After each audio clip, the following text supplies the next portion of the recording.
Dahod railway station પર એક લઘુમતી કોમનો નાબાલિગ 16 વર્ષીય યુવક તથા તેની સાથે 15 વર્ષીય હિન્દુ સગીરા બંને ઘરેથી ભાગીને ટ્રેનમાં બેસી નાગદાથી મુંબઈ ટ્રેન મારફતે યાત્રા કરી રહ્યા હતા ત્યારે ટ્રેન દાહોદ રેલવે સ્ટેશન ખાતે આવી પહોંચતા જ્યાં ટીટીએ આ બંને નાબાલિગ પાસેથી ટિકિટની માંગણી કરતા તેઓની પાસે ટિકિટ ન મળતા ટીટીએ બંનેને રેલવે પોલીસ મથકે લાવી તેઓની સઘન પૂછપરછ કરતા બંને પોતપોતાના ઘરેથી ભાગી જઈ મુંબઈ જતા હોવાનું જાણવા મળતા આ મામલે રેલવે પોલીસે તેઓના વાલી વારસાનો સંપર્ક કરી તેઓના વાલી વારસાને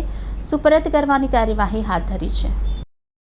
આજ રોજ તારીખ 20મી મેના રોજ દાહોદ રેલવે સ્ટેશન ખાતે નાગદાથી મુંબઈ જતી ટ્રેન પહોંચી હતી જ્યાં રેલવેના ટીટી દ્વારા આ ટ્રેનમાં મુસાફરી કરતા મુસાફરોની ટિકિટની ચકાસણી કરવા માટે ટ્રેનમાં ગયા હતા જ્યાં એક 16 વર્ષીય નાબાલિગ લઘુમતી કોમનો ઉત્તર પ્રદેશનો રહેવાસી યુવક અને તેની સાથે 15 વર્ષીય હિન્દુ સમાજની ઉત્તરાખંડની રહેવાસી સગીરા બંને પાસે ટીટીએ જઈ ટિકિટની માંગણી કરતા તેઓની પાસે ટિકિટ ન હતી જેથી ટીટીએ તેઓની પૂછપરછ કરતા ટીટીને સંતોષકારક જવાબ ન મળતા બંનેને દાહોદ રેલવે પોલીસ મથકે લાવ્યા હતા જ્યાં રેલવે પોલીસ મથકના જવાબદાર અધિકારીઓ દ્વારા આ બંનેની પૂછપરછ કરતા દરમિયાન યુવકે રેલવે પોલીસને રૂપિયા 10,000 આપવાના પ્રયત્ન સાથે બંનેને જવા દેવા માટે રેલવે પોલીસને જણાવતા રેલવે પોલીસ કર્મચારીને કંઈક અજુગતું લાગ્યું હતું ત્યારે રેલવે પોલીસ અધિકારીઓ દ્વારા બંનેની સઘન પૂછપરછ કરતા આ બંને પોતપોતાના ઘરેથી ભાગીને આવ્યા હોવાનું જણાવ્યું હતું ત્યારે રેલવે પોલીસે આ મામલે બંનેના પરિવારજનોનો સંપર્ક સાધવાના પ્રયત્ન સાથે તેઓના વાલી વારસને શોધવાની તજવીજ હાથ ધરી છે।